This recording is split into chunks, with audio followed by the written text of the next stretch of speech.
Merci. Donc, les djinns, encore une fois, sont des anges déchus que Allah a créés avec les hommes pour l'adorer. Donc, Djibril est un ange déchu qui est un djinn. Bon, Placide, c'était pas la question, mais il répète en disant que le Coran est descendu euh, une première partie la nuit d'Al-Qadr et progressivement, selon le contexte et les situations, Allah révélait les autres sourates.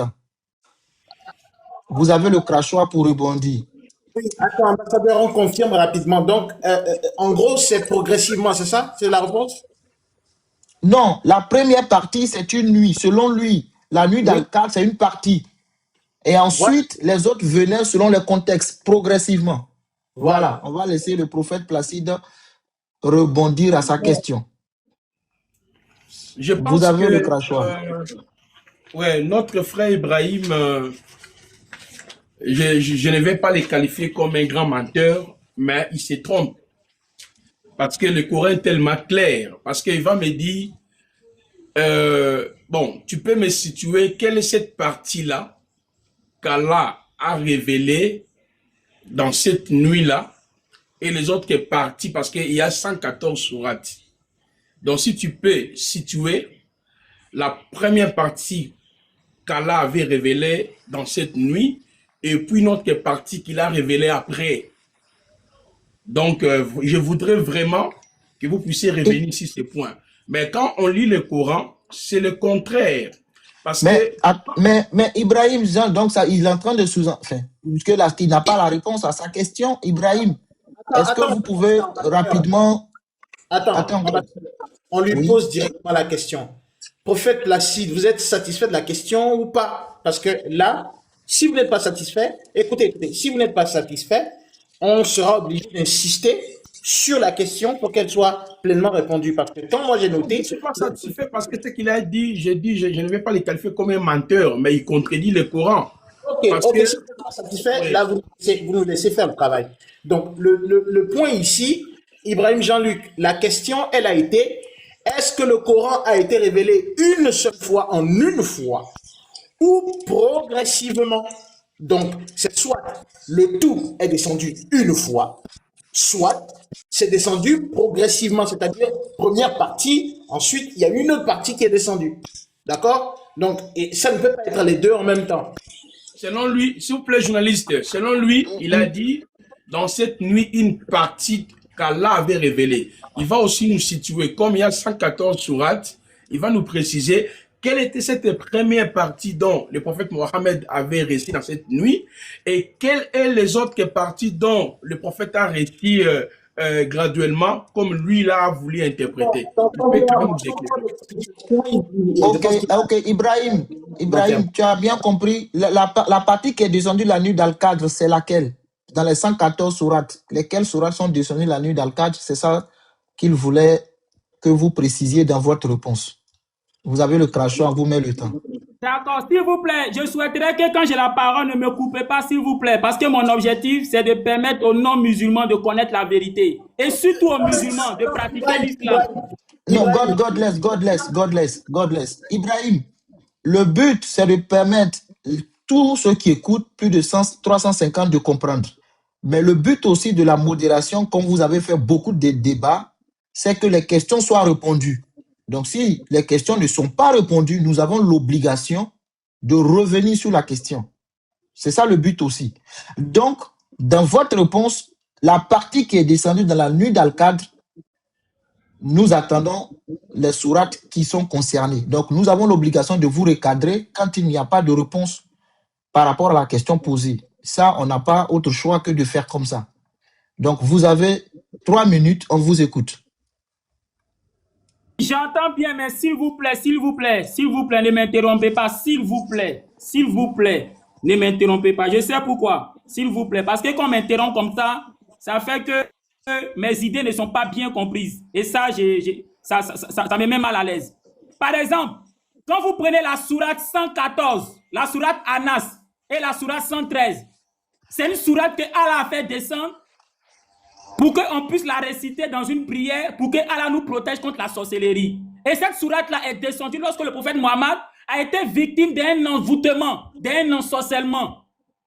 Vous comprenez? C'est lorsqu'il a été victime d'un ensorcellement que Allah a fait descendre cette sourate-là.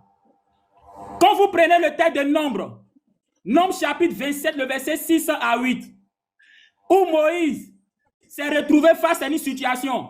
Les filles de Sélophage, leur papa est décédé et leur papa n'avait pas laissé d'enfants garçons. Or, selon la loi que Dieu avait donnée à Moïse, l'héritage devait normalement venir, on va dire, aux enfants garçons. Et voilà qu'une situation se pose où un certain Sélophage est décédé sans avoir eu d'enfants garçons. Il n'a eu que de femmes. Et quand tu prends Nombre chapitre 27, le verset 6 à 10, puisque la situation était nouvelle et qu'il n'y avait pas une loi existante qui allait permettre à Moïse de traiter cette situation, Dieu a fait descendre une révélation sur Moïse pour lui dire que désormais, si quelqu'un n'a pas d'enfant mâle, on peut donner l'héritage à ses filles. Donc c'est pour vous dire qu'il y a des révélations que Dieu a fait descendre selon les situations. Voici encore une autre révélation, je vais vous montrer, la sourate 22. La sourate 22. La sourate 22, le verset 39 à 40. Ça, c'est une sourate qui est descendue pendant une guerre. Les musulmans étaient attaqués. Et donc, Allah a fait descendre cette sourate, la sourate 22, le verset 39 à 40. Il dit, autorisation vous est donnée de vous défendre. Donc, il y a des sourates qui sont descendues graduellement selon les contextes. Je mets à défi tous les oustas. Si ce que j'ai dit est faux là, ils n'ont qu'à m'inviter sur les panels. On va débattre là-dessus. Ça sera entre nous musulmans. Wallah, il n'y a personne qui va contredire ça. Et donc, ça a été pareil pour Moïse.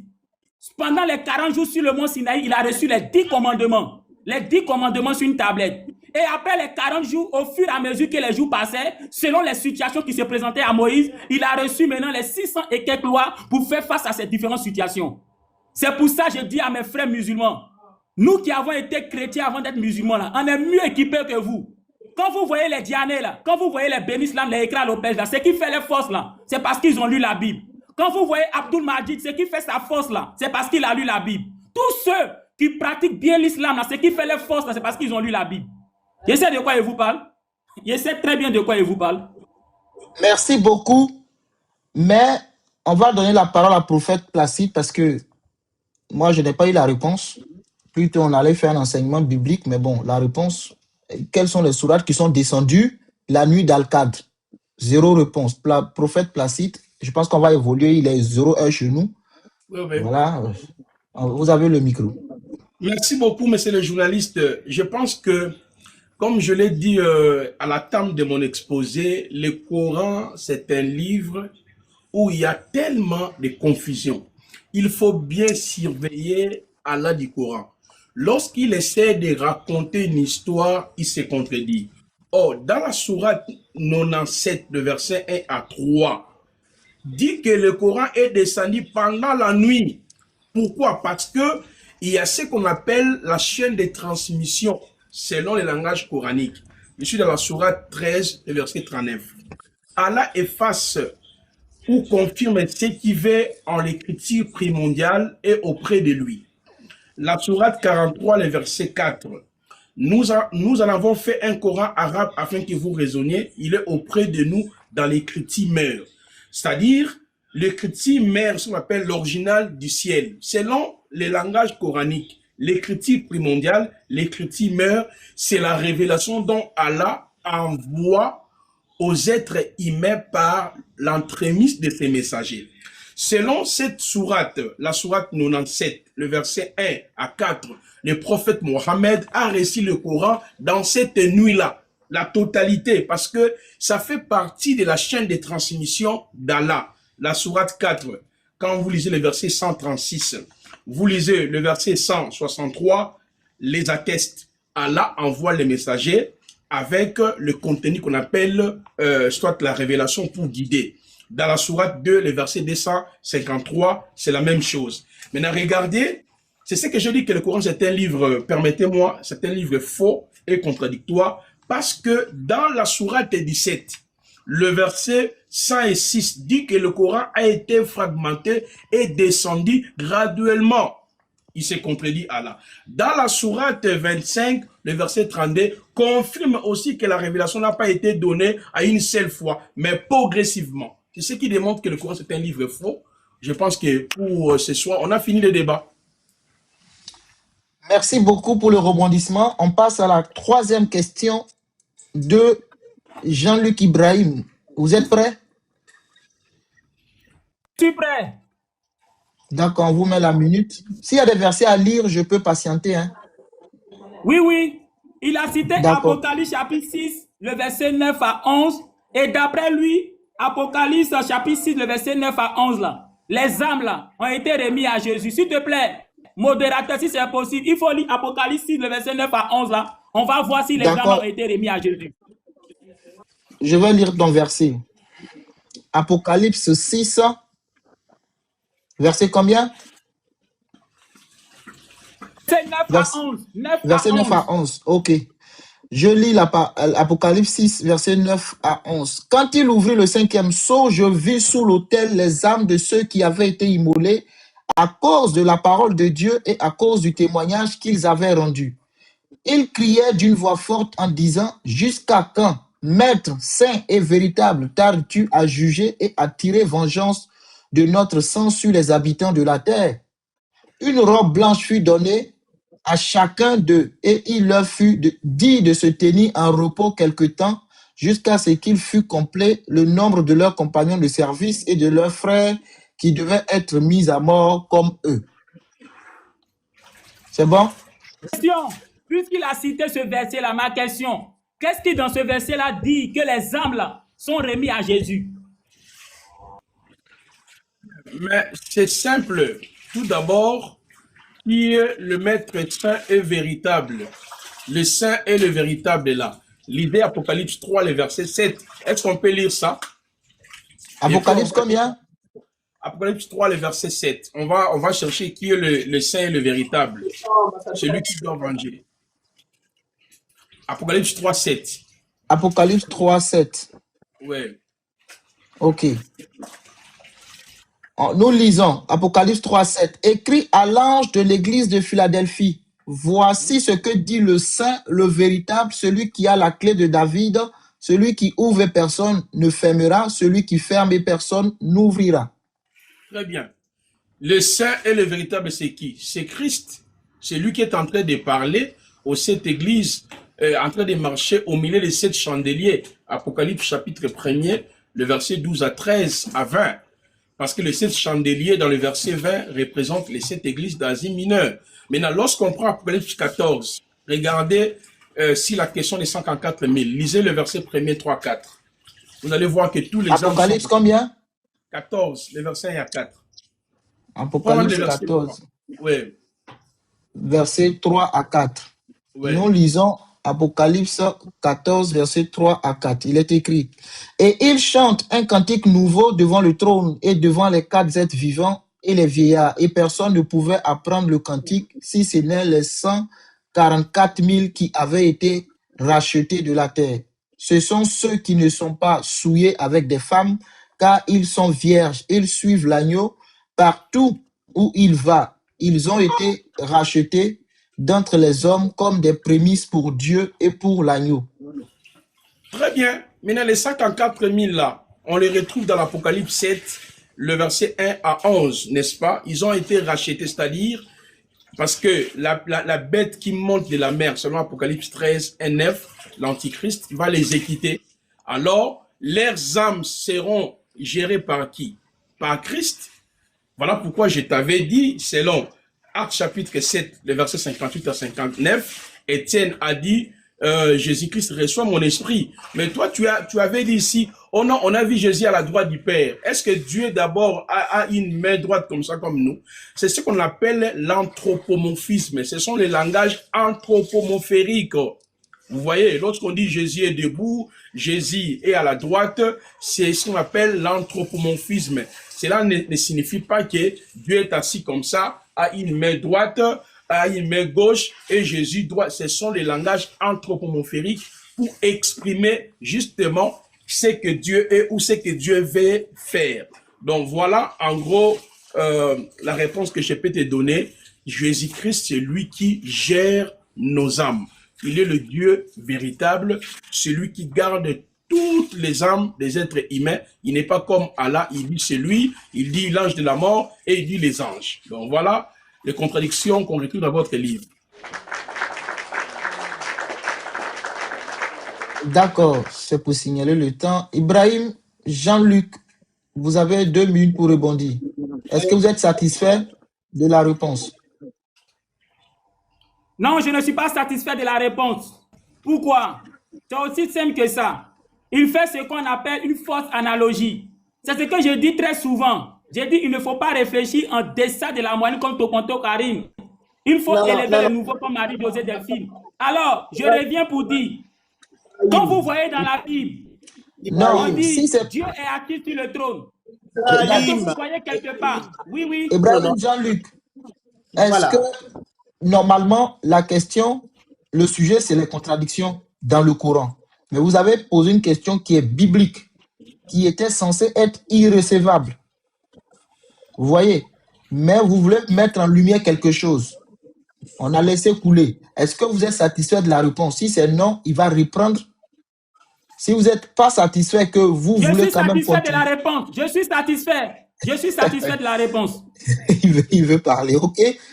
Il n'y a pas de problème. En fait, je Sinon, vais il peut parler, reprendre. Hein. c'est ça, je vais Voilà, parler. c'est ça. Sinon, il peut reprendre Non, sa je vais réponse, parler, mais bon. je vais parler, Ok, je suis vas-y, satisfait. vas-y. Je suis satisfait, je vais parler. D'accord, d'accord. Donc, je Attends. reviens pour dire, Ibrahim, il faut comprendre quelque chose. Quand vous dites que vous n'êtes pas satisfait, il faut comprendre ça, c'est pour vous deux. Ça va dans les deux sens. Quand vous dites je ne suis pas satisfait, nous sommes obligés de vous faire attendre et de demander à votre vis-à-vis.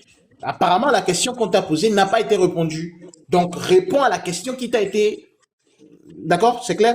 Mais si c'est bon. en fait, je ne suis pas satisfait, il n'a qu'à répondre. Ok. Donc, finalement, vous n'êtes pas satisfait. Ok. Donc, en fait, il dit qu'il n'est pas satisfait et sa question demeure. Est-ce que vous pouvez soit éclaircir, soit répondre directement à la question? Voilà. En fait, Ibrahim a adopté le comportement d'Allah. Il dit une chose et son contraire en même temps. Vous voyez? Lui-même, il vient d'affirmer ici, il est satisfait. Après, il change. C'est ça le comportement d'Allah dans le Coran. Quand il raconte une chose qui semblerait aussi véridique, à un moment donné, il va se contredire. J'ai déjà répondu, je ne sais pas, je dois répondre combien de fois. La thématique dont nous sommes en train de cogiter, ça n'a rien à voir avec les textes bibliques. Tu m'avais posé la question, moi je l'ai dit, j'ai répondu que c'est Jésus-Christ qui gère nos âmes. Et toi, tu as dit c'est faux, parce que j'avais donné Apocalypse chapitre 6, dans l'ouverture du 5e sceau, les âmes qui ont été décapitées à cause de l'évangile. Ils sont en train de dire jusqu'à quand Maître Saint est véritable. Je dis, mais qui est le Maître Saint est véritable là? Parce qu'on les a donné la robe pour entrer dans les repos. Je dis que c'est Jésus-Christ. J'ai donné Apocalypse chapitre 3, le verset 7, dans l'église de Philadelphie. Il se présente comme le Saint et le véritable et celui qui tient la clé de David. Vous voyez, dans l'Apocalypse chapitre 1, le verset 17, il se présente étant celui qui tient les clés de séjour des morts. Alors, dans le texte de Actes chapitre 7, le verset 58 à 59, il se présente étant celui qui reçoit les esprits de tous les êtres humains. Parce qu'Étienne a dit, recevez mon esprit. C'est pour cela que j'ai donné le passage d'Apocalypse chapitre 14, le verset 1 jusqu'au verset 4e. On parle des 144 000. Qui sont-ils? Apocalypse 7, le verset 1 jusqu'au verset 11e répond carrément qui seront exécutés. Mais quand ils seront exécutés, ils iront où? Qui va gérer leur âme? C'est Jésus-Christ. J'ai donné après chapitre 14. Bon, lui, qu'est-ce qu'il ne veut pas comprendre? Moi, j'ai des questions à lui poser si son livre, je n'ai pas encore fini. Je ne sais pas si nous sommes déjà arrivés à la fin. Il a dit il a compris, ou il n'a pas encore compris. Ça, c'est le comportement d'Allah. Jean-Luc, déjà, on va faire l'effort de rester dans le Coran. Ça, c'est un. Mais de deux, il répond que c'est Jésus qui est le personnage qui récupère les âmes dans le verset d'Apocalypse que tu as donné. Donc, il t'a donné une réponse. Voilà la réponse qu'il donne. Donc, maintenant, tu as compris ou tu veux encore qu'on Non, j'ai compris, j'ai compris, j'ai compris. Donc, si la question de Jean-Luc n'est pas répondue, je répète, c'est une question irrécevable. Je répète, parce que c'est hors du thème, monsieur Jean-Luc. Le thème, c'est les contradictions coraniques. Donc, les questions doivent être en rapport. Voilà. Donc, on va vous redonner la parole pour poser une question coranique. Ça va lever tout ça. Vous avez le crachoir. D'accord. Parce qu'il y a de l'exigence. Voilà. On vous redonne le crachoir pour reposer une autre question. Voilà, on va être plus clair et plus strict. Oui, parce que cette question-là est irrécevable. Elle est hors sujet. Ah, la question-là, elle est irrécevable. C'est ce que vient d'exprimer votre co-débatteur. Et ce qui est vrai, c'est que c'est une question biblique qui reçoit les âmes dans la Bible. Alors que votre thématique est basée sur les contradictions coraniques, pas bibliques. Oui, je comprends. Vous voyez un peu. Donc, on va revenir à la thématique. Donc, je vous redonne votre temps pour poser votre troisième question. Je remets le temps. Bon, ma question se porte sur la sourate 18, le verset 50. Est-ce qu'un ange est différent d'un djinn? C'est ça ma question. Est-ce qu'un ange est différent d'un djinn? Sourate combien? Sourate 18, verset 50. Est-ce qu'un ange est différent d'un djinn? Prophète Placide. Très bien. Donc, je pense que lui-même, vous avez suivi comment il n'arrivait même pas à faire la différenciation entre un ange et un djinn. Lui, il se prétend qu'il est musulman. C'est à lui de répondre à cette question. Moi, je n'ai aucune réponse parce que je lui avais déjà présenté des contradictions. Est-ce que Satan, c'est un ange ou un djinn? Alors, il est troublé par rapport à la question. Il va encore revenir si la question, en me posant la même question que je lui avais posée. On lui-même avait déjà répondu. Donc, il n'est pas satisfait à sa réponse ou comment? Je trouve que c'est inexplicable. Lui-même, déjà, il avait déjà répondu à ça, non? La question, est-ce qu'un ange est un djinn? Est-ce que vous avez la réponse? Si c'est oui, c'est laquelle? Ou non, vous n'avez pas la réponse? C'était ma question. Je lui avais posé la question. Moi, mais lui, vous retourne la question. Lui, vous retourne la question. Je n'ai aucune réponse à donner. Donc, vous n'avez pas de réponse à donner par rapport à cette question. Oui. Vous n'avez aucune réponse pour la dernière fois. Ibrahim Jean-Luc, votre débatteur dit qu'il n'a pas la connaissance à votre question. On peut passer le crachoir, prophète Placide. Ok, c'est bon, je peux poser la question. Non, il va rebondir à votre question. Donc, Ibrahim Jean-Luc, vous avez le micro. Le prophète Placide dit qu'il n'a pas la connaissance à votre question. En fait, les anges et les djinns sont créés de la même manière. Je dis, parce que moi je suis chrétien devenu musulman et je lis le Coran. Moi je ne me laisse pas berner par les fausses interprétations de certains savants. Les anges et les djinns sont créés de la même manière. Allah dit, j'ai fait les hommes de poussière, mais les djinns ont été créés de feu. Allah n'a jamais dit dans le Coran, je mets à défi tous les oustas, un seul verset dans le Coran où Allah dit, les anges sont faits de lumière. Ça n'existe pas. Mais dans le Coran, Allah est plus que clair. Il a fait les hommes d'agir, c'est-à-dire de poussière, et les djinns, il les a fait de feu. Et quand nous prenons la Bible, en Hébreu chapitre 1, le verset 7, Dieu confirme que les anges sont faits de flammes de feu. Donc les anges sont faits de feu. Maintenant, pourquoi on dit ange et puis tantôt on dit djinns? On dit ange lorsqu'ils sont au service de Dieu, lorsqu'ils sont fidèles à Dieu, et on dit djinns lorsqu'ils ne sont plus fidèles à Dieu. C'est pour ça que Satan, suite à sa désobéissance, on dit qu'il était du nombre des infidèles, du nombre des djinns, à cause de son infidélité. Sinon, les djinns et les anges sont constitués de feu. Mais quand un ange désobéit, quand un ange devient mécréant, il devient un djinn. Il devient un djinn. Maintenant, le texte d'Apocalypse 6, là, le verset 6 à 9, là, le maître, là, à qui les âmes s'adressent, là, quand tu prends toujours le même Apocalypse 6, le verset 15 à 16, on te montre que ce maître-là, ce n'est pas Jésus, mais c'est Dieu. C'est Dieu.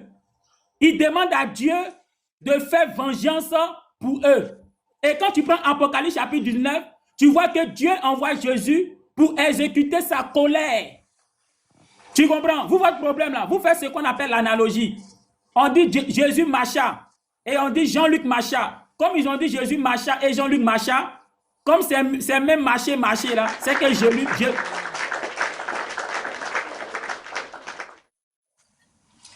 Merci beaucoup, Jean-Luc, pour ton rebondissement. Prophète Placide, vous avez la parole pour votre troisième question. Merci beaucoup, monsieur le journaliste. Je voulais poser la question à mon cher frère Jean-Luc. S'il peut acter ces différentes sourates, et puis je vais poser la question. La sourate 3, le verset 59. La sourate 3, on va lire en même temps. Jean-Luc, notez avec moi, je lis sourate 3, comme ça. Oui, la sourate 3, le verset 59. La sourate 59, 10, le sourate verset 3, 26. 59. Oui, la création de Jésus est pour Allah tout aussi miraculeuse que celle d'Adam, qu'il fit de poussière et auquel il dit soit, si bien qu'il fut homme. Sourate 3, 59. Ensuite. Oui, la sourate 15, le verset 26. La 15, 26. On s'en va dans la 15, 26. La sourate 15, le verset 26. Et nous lisons. Il est écrit, nous créâmes l'homme d'une argile glissante, extraite d'une boue malléable. Très bien. La sourate 21, 30. 21, 30. Ouais. Et nous lisons, il est écrit, les mécréants ne savent-ils pas que les cieux et la terre formaient un tout avant que nous procédions à leur séparation? Et quand nous avons créé à partir de l'eau toutes choses vivantes, vont-ils se décider à croire? 21, 30. Voilà, 16, 4, avant la dernière. 16, 4. La sourate 16, le verset 4. Oui. Il a créé les cieux et la terre avec juste... Non, pardon, excuse-moi. 16, 4. Il a créé les cieux et la terre selon une sagesse infinie. Il est bien au-dessus de tous les faux dieux qu'ils ne peuvent lui associer. Non, non, il a créé l'homme d'une goutte et voilà qui devient... 16 combien? 16, 4, 16, 4. À 4, je suis resté à 3, excusez-moi. Il a créé l'homme d'une goutte de sperme et voilà que l'homme devient un disputeur déclaré. Ah, et enfin, la sourate 96, le verset 1 à 2. 96 et 66, hein? Oui, c'est ça, God. 96 et 96. 96. Ah, ok. Autant pour moi. Ce langage 96, je ne maîtrise pas. Donc, 96, combien? 1, 2. 1, 2. Lis au nom de ton Seigneur qui a créé l'homme d'une adhérence. Lis. Très bien. Maintenant, ma question. Oui. L'homme a été créé de la poussière, d'argile, d'une goutte de sperme ou d'une adhérence. C'est à vous de m'expliquer. Allah a créé comment? Parce que toutes ces sourates montrent que la contradiction et le comportement de votre Allah. Il a créé l'homme à partir de quoi? Poussière, argile, goutte de sperme, adhérence. C'est à vous de m'expliquer. Voici un peu la question. Pasteur, l'élève oustaz Jean-Luc, vous avez compris? Ex-pasteur Jean-Luc, vous avez compris? J'ai bien compris sa question. Vous avez le crachoir. La réponse à ta question se trouve dans la sourate 23, le verset 12 à 14. Allah dit, nous lisons. Nous avons ouais, vas-y donc. Comme tu voulais lire, vas-y.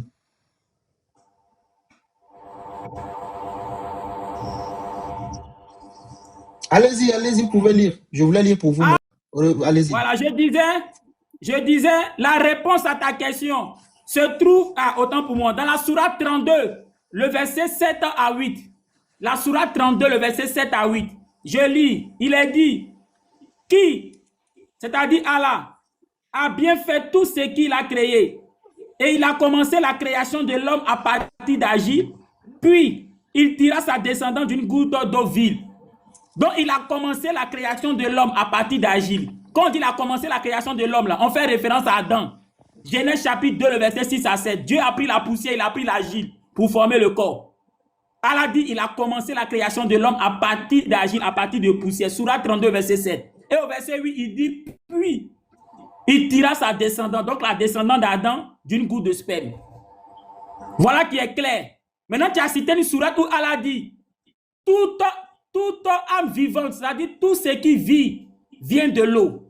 Si tu lis bien ta Bible, tu sauras que tout ce qui vit vient de l'eau. Quand tu prends Genèse chapitre 1, on dit il y avait sur la terre, il y avait de l'eau, il y avait de l'abîme d'eau. Et Dieu a fait sortir de l'eau quoi, la terre. Et il a fait sortir de la terre, on va dire, tout ce que nous connaissons sur la terre. Donc, tout vient de l'eau. La terre même, le sol est sorti de l'eau. Même le ciel. Là, on a dit quoi? Dieu a séparé les eaux qui étaient en dessous et les eaux qui étaient au-dessus. Et l'étendue là fut appelée ciel. Donc, tout vient de l'eau. Genèse chapitre 1, tout le chapitre montre que tout a été extrait de l'eau. Que ce soit la terre, le sol ferme est sorti de l'eau. Que ce soit la végétation. Tout était, parce que la terre était recouverte d'eau. Donc, quand la terre ferme est sortie de l'eau, par la suite, tout est sorti par la suite. Donc, tout vient de l'eau. Tu es censé le savoir. Maintenant, je reviens pour dire, vous là, vous parlez par analogie. Quand on dit Jésus courait, et que vous voyez là-bas, on dit Placide courait. Comme ils ont dit Jésus courait et Placide courait. Comme on va vous recadrer, monsieur Jean-Luc. On est désolé. La question, c'est de savoir comment Allah a créé. Revenez à la question. Revenez à la question. Oui, s'il vous plaît. C'est pour vous dire qu'il faut une mauvaise analogie. Ils réfléchissent malheureusement en deçà de la moyenne comme Tokonto Karim. Il n'y a pas de souci, mais la question, avec les sourates que nous avons lues, vous devez expliquer comment Allah a créé l'homme. C'est ça la question. Oui, c'est que j'ai fini, et puis je ne fais que renchérir encore. Quand on prend la sourate, tout à l'heure j'ai parlé de la sourate 32, le verset 7. Il dit qu'il a commencé la création de l'homme à partir d'argile, à partir de poussière, et il a tiré sa descendance d'une goutte de sperme. C'est clair, c'est biblique, c'est coranique. Adam a été créé de poussière. Genèse 2, le verset 6 à 7. Maintenant, j'ai renchéri pour dire, il a cité une sourate où Allah dit, tout être vivant vient de l'eau. Quand tu prends Genèse chapitre 1, on dit qu'au commencement, là, quand Dieu a fait la terre était recouverte d'eau. Et puis tout ce que nous voyons là, tout est sorti de l'eau. Que ce soit la terre, que ce soit tout ce que nous connaissons là, tout est sorti de l'eau. Donc c'est vrai, tout vient de l'eau. Maintenant, je renchéris pour dire, vous les chrétiens là, vous prêchez par analogie. Quand on dit Jésus marcha, et quand on dit par exemple Hervé marcha, c'est que Jésus est Hervé parce que les deux marchaient. Ça là, c'est dangereux. Jésus était assis, Hervé était assis. Comme on a dit, Hervé était assis, Jésus était assis, donc Jésus est Hervé.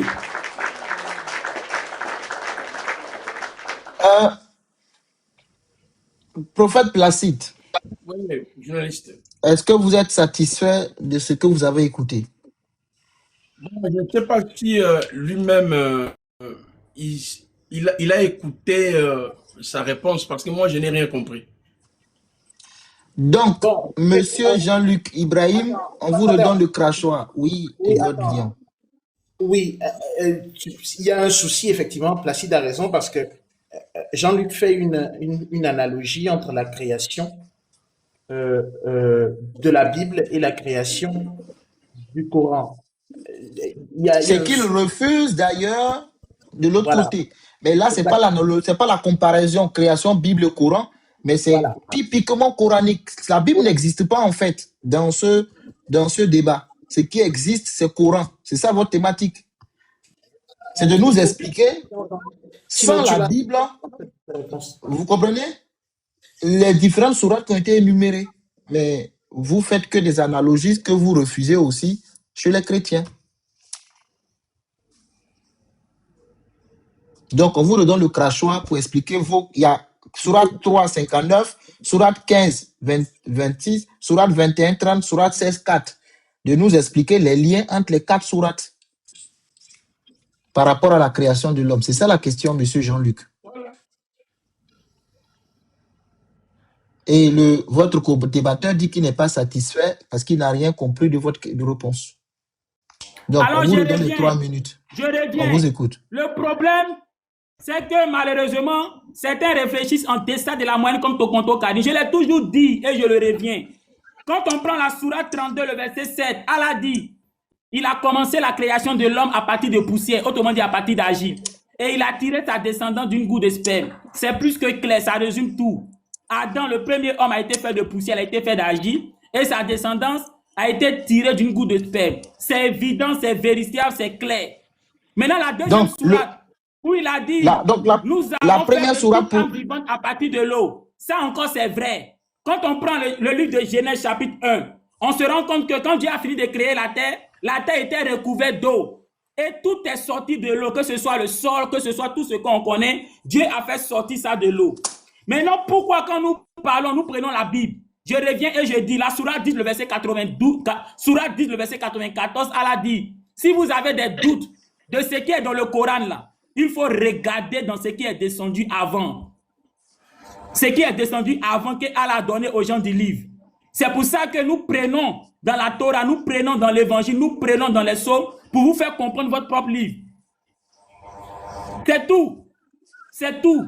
Allah même nous dit, si vous avez des doutes dans ce qui est dans le Coran, la sourate 10, 94, demandez aux gens du livre parce qu'on les a fait descendre certaines choses.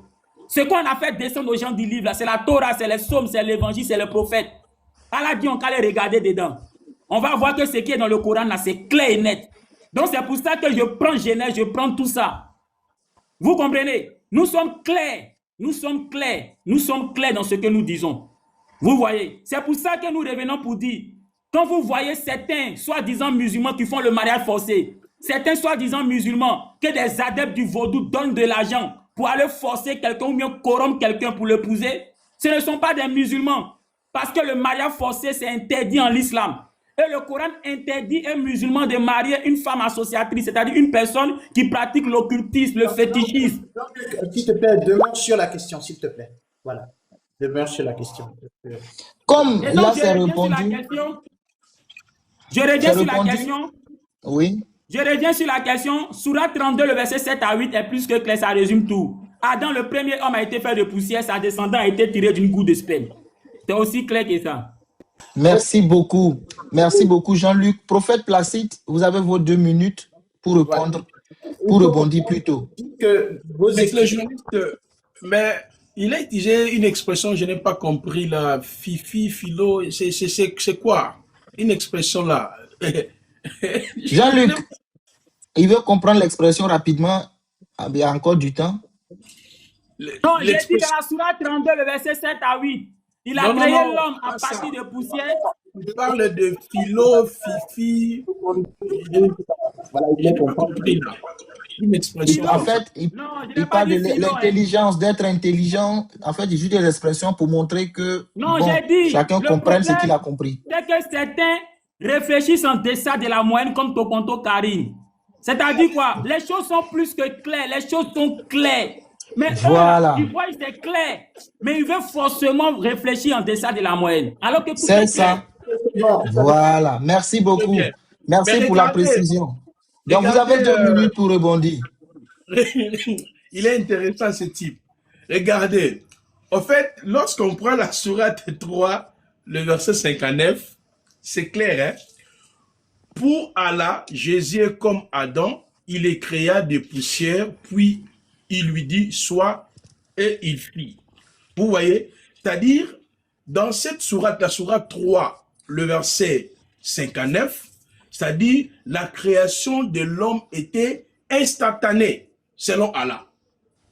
Mais quand vous lisez dans ces différentes sourates que je viens de donner, il n'y a que des contradictions. Regardez par exemple dans la sourate 23, le verset 12-14. Nous avons certes créé l'homme d'un extrait d'argile, puis nous affîmes une goutte dans un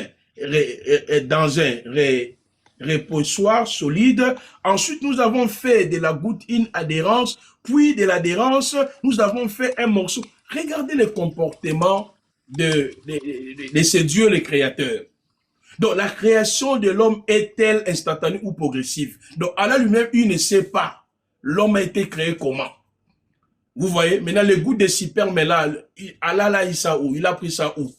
En fait, c'est ce qui démontre que le Coran, c'est un livre de confusion. Il n'y a aucun Vraiment, je vous supplie, mon frère Jean-Luc, ta nouvelle religion que tu as acceptée, je te dis au fond de moi, 2 ans c'est beaucoup. Tu vas quitter la religion islamique. Comme signe prophétique, tu vas déjà avec tes amis, là ça marche plus. On ne veut plus de toi, on te dit que tu n'es plus musulman. Parce que votre façon de voir, même votre façon d'interpréter, ça contredit même la logique des savants. Alors, moi, je peux, je ne sais pas si je dois poser la question ou bien justement rebondir. Je ne sais pas si il me reste la dernière question. C'est rebondi, c'est juste rebondi. Et après, c'est lui qui pose sa dernière question. Ensuite, vous, votre dernière question. Donc, voilà. Je pense que c'est tout. Voilà. Donc, Jean-Luc, c'est bon. Vous êtes prêt pour votre dernière question? Bon, il me demande, il y a une question encore. Je voulais qu'on fasse la conclusion si c'est possible. Hein. Non, non, vous avez dit 4 questions. Hein? Il reste encore une case à cocher. Oui, je peux vous montrer ma feuille. Hein? J'ai noté. Et il reste toute une dernière. Bon, 4 questions, c'est vrai que c'est un marathon aussi.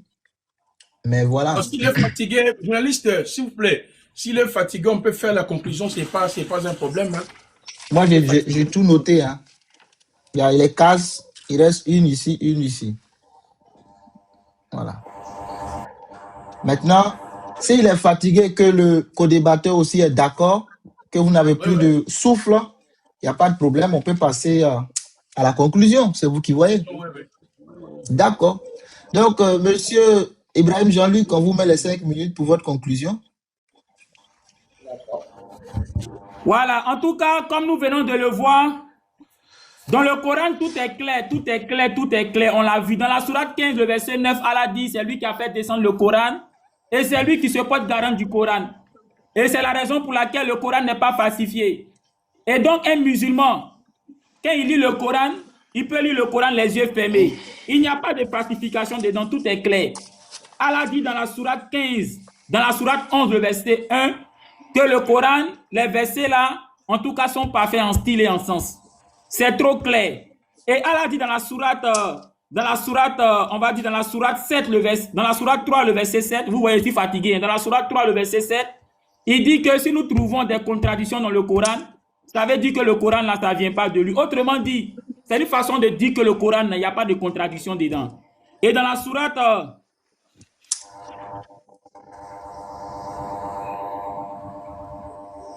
Non, s'il vous plaît, excusez, hein, je me suis trompé là. Je me suis trompé. Qu'est-ce qu'il est en train de dire? Donc, je reviens pour dire, lorsque nous prenons le Coran, tout est plus que clair dans le Coran. Le Coran ne se contredit pas. Le Coran est plus que clair. Le Coran est plus que clair. Quand vous lisez le Coran, vous ne pouvez pas adorer Allah et puis avoir des gris-gris. C'est pour ça, moi, je dis, ces djoulas là, qui m'ont dit qu'ils vont me dire là, ils sont en train de perdre leur temps. Parce que moi, avant d'être musulman, j'étais chrétien. Moi, j'étais chrétien. Et donc, Jean-Luc, c'est une conclusion sur votre thématique. Me permettre, s'il te plaît, je plaide. Vas-y. Non, c'est une conclusion sur leur thématique. Qu'est-ce que les gens retiennent de son thème? Il est fatigué, donc bon, on ne peut pas faire grand-chose. Je ne comprends pas en fait. Il est fatigué, ambassadeur. Bon, ok, vas-y, on remet ton temps, mais c'est une conclusion de ce qui est là. Moi, je ne suis plus le mouvement là. Vas-y, il n'y a pas de souci. En fait, je suis fatigué. Je sens comme un épuisement bizarre et je ne sais pas d'où ça vient. Je me sens très épuisé. Donc, je profite pour dire, tous ces soi-disant musulmans, ces djoulas, qui disent qu'ils vont me lancer des torts parce que tout simplement, j'ai demandé à Oustad Diané d'aller défendre Allah. Sachez que vous n'êtes pas des musulmans, vous êtes des djoulas. Vous êtes des djoulas. C'est à cause de vous que les gens refusent d'être musulmans. Ils disent non, les djoulas là, ils prient Allah, ils ont des gris-gris. Ils prient Allah, ils ont des bagues de protection. Vous salissez le nom de l'islam. Dans la sourate 4, le verset 48, Allah dit 7. Allah ne pardonne pas qu'on lui donne des associés. Vous n'êtes pas des musulmans. Vous n'êtes pas du tout des musulmans. J'aimerais vous dire ça. Si vous étiez des musulmans, vous allez demander à Oustad Diané, va défendre Allah, va prouver aux chrétiens que Allah est Dieu. Du moment où vous vous mettez avec lui pour ne pas qu'il parte défendre Allah, ça veut dire que vous n'aimez pas Allah. Parce que quand tu aimes quelqu'un et que quelqu'un défie celui que tu aimes là, ça te fait mal. Et donc, tu vas le défendre. C'est celui que tu n'aimes pas, là. Quand on parle en mal de lui, là, tu t'en fous, ça te dit absolument rien. Moi, là, ça me fait mal que Oustaz Diané refuse d'aller défendre Allah. Moi, ça me fait mal. Vous, là, vous n'êtes pas des musulmans, vous êtes des djoulas. Voilà pourquoi vous versez les wami et les à des carrefours. Voilà pourquoi quand on va à la mosquée, là, vos doigts là sont remplis de bagues de protection. Vous n'êtes pas des musulmans. Alors moi, je reviens pour dire, lorsqu'on prend la sourate 15, le verset 9, Allah dit, c'est lui qui a fait descendre le Coran et c'est lui qui se porte garant. Le Coran là, est 100% sûr. Le Coran est 100% sûr. Dans la sourate 5, le verset 48, Allah dit, le Coran qu'il a fait descendre là, est là pour prévaloir sur tous les autres livres. Et Allah nous dit encore dans la sourate 3, le verset 7, que le Coran là, ce sont les versets clairs, les versets sans équivoque qui font la base de ce livre-là. Cependant, il y a des versets qui prêtent à diverses interprétations, autrement des versets qui ne sont pas fausses, mais des versets qu'on peut interpréter différemment. Et Allah dit dans la même sourate 3, le verset 7, que ceux dont le cœur est tourné vers l'égarement, là, et ce sont ces versets qui prêtent à diverses interprétations là, qui prennent pour embrouiller l'esprit des gens. Vous voyez? Alors que Allah, il vous lance ce défi. C'est un défi que Allah lance. Dans la sourate 4, le verset 82, il dit, si le Coran ne vient pas de lui, là, vous allez trouver maintes contradictions. Et tout à l'heure, vous venez de voir, il n'a pas été capable de montrer une contradiction. Pour vous dire que le Coran est plus que clair. Le Coran est 100% vrai. C'est 100% vrai. Voilà, quand on prend la sourate 41, le verset 3, Allah dit que les versets du Coran sont détaillés. Sourate 11, le verset 1, Allah dit que c'est un livre dont les versets sont parfaits en style et en sens. Tout est clair. Et Allah dit dans la sourate 10, le verset 94, que si vous avez des doutes sur le contenu du Coran, il faut demander aux gens du livre parce qu'à eux, Allah a fait descendre des livres antérieurs, que sont la Torah, que sont l'évangile, que sont les psaumes. Voilà pourquoi moi, Ibrahim Jean-Luc, je suis fier d'avoir lu la Bible avant d'être musulman. Parce que grâce à la lecture que j'ai faite de la Bible, j'ai été en contact avec la Torah, j'ai été en contact avec l'évangile, tout ça. Du coup, quand je lis le Coran et qu'il y a des choses que je ne comprends pas, je fais recours à ces livres et je comprends mieux ce que Allah a dit. Donc, je m'arrête là. Ok, on va t'acclamer, bravo. Ça a été difficile, en tout cas. Ouais, mais en tout cas, bravo, Jean-Luc. Merci d'avoir donné de ton temps. On va passer la parole au prophète Placide pour ses 5 minutes de conclusion. Prophète, vous êtes prêt? Vous avez le crachoir. Merci. Baruch Ata Adonai Elohim Melera Olami Osholini qui est le véritable Hachem. Elohim du vétérotestamentaire manifesté dans le néo-testamentaire Eloah. Ela Shaddai Yahvé, Anouki Yahvé Vehen, Libaldai, Moshiach. Donc je suis tellement content parce que vous avez vu la force de Jésus-Christ a mis déjà mon frère K.O. Il est fatigué, il n'arrive plus, il est perdu parce que c'est la puissance de la délivrance. Je sais que le Seigneur Jésus-Christ est en train de faire son travail. Retenez ce que je suis en train de vous dire. 2 ans, c'est beaucoup. Le frère va quitter la religion islamique. Il va abandonner et retourner à la maison parce qu'il a la sémence de Dieu en lui. C'est juste un petit voyage. Le Seigneur l'a amené pour pouvoir voir. Il retournera. Notez cela. Je parle comme un prophète. Je sais ce que je suis en train de dire. Alors, j'ai démontré déjà dès le début, nous les chrétiens, nous ne croyons même pas à ces livres qu'on appelle le Coran, est un livre révélé. On ne croit même pas à ça. Mais par contre, lorsque vous lisez le Coran, par exemple la sourate 29, le verset 46, où on nous dit « Notre Dieu et votre Dieu est le même ». C'est-à-dire, selon le Coran, les musulmans, les juifs, et nous les croyants, nous nous soumettons à un seul Dieu. Mais c'est ce qui est contraire. Et je l'ai démontré qu'en réalité, lorsque vous lisez même le contenu du Coran, Allah lui-même se contredit du début jusqu'à la fin. Voilà pourquoi la question de la divinité d'Allah, il n'y a que des contradictions et des contradictions. Chez nous les chrétiens, vous ne trouverez pas ces contradictions. Par exemple, de la sourate 2, le verset 256. Nul contrainte en religion. Allah ici dans la sourate 2, le verset 256, il n'impose pas quelqu'un à accepter, c'est-à-dire à être chrétien ou bien être musulman et tout consort. Allah n'impose pas à une personne à se soumettre en lui, c'est-à-dire à être sauvé. Mais quand vous lisez par exemple la sourate 9, le verset 5, le verset 29, le verset 30, Allah recommande aux musulmans de faire ça. Vous voyez, de faire ça aux autres. Alors, j'ai démontré beaucoup de contradictions dans ces livres qu'on appelle le Coran. Même si lorsque nous voulons aller dans les cadres, entre guillemets, c'est Allah qui aurait révélé la Torah et l'Évangile. Lisez même Gabriel du Coran, le contenu qu'il a apporté au prophète Mohammed, il a démontré que Jésus-Christ n'est pas fils de Dieu, par exemple. La sourate 112, le verset 1 à 4, la sourate 9, le verset 30. Mais lorsque vous lisez Luc chapitre 1, le même Gabriel, il dira qu'il sera appelé fils du Très-Haut.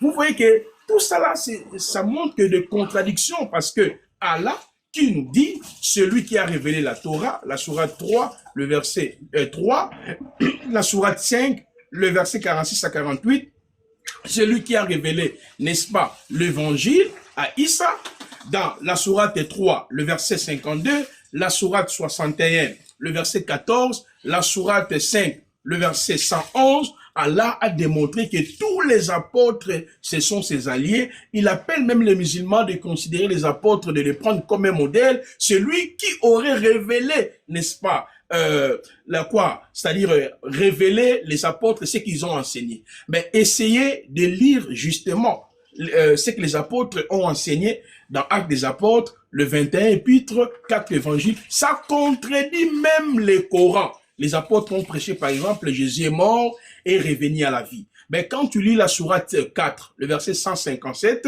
on vous dit que non, il n'a jamais été tué, c'était en blanc. Vous voyez un peu, c'est ce qui démontre que le Dieu des musulmans, c'est un Dieu contradictoire. Je l'ai démontré en parlant aussi de la création, en parlant sur bien des choses que nous avons essayé quand même d'étayer ici. J'aimerais dire vraiment aux chrétiens, nous sommes dans le chemin droit, comme lui-même l'a dit dans Jean chapitre 14, le verset 6. Il est le chemin, la vérité et la vie. Jésus-Christ est bel et bien le Dieu créateur, celui qui a créé Mahomet, il a créé les musulmans, celui que nous adorons, c'est lui qui viendra même pour sauver, parce que l'espérance des musulmans est attachée au retour glorieux de notre Seigneur Jésus-Christ. Je dis aussi merci aux journalistes de nous avoir accordé cet espace afin que nous puissions partager la parole. Et je remercie également Jean-Luc. Merci, Baruch Hashem.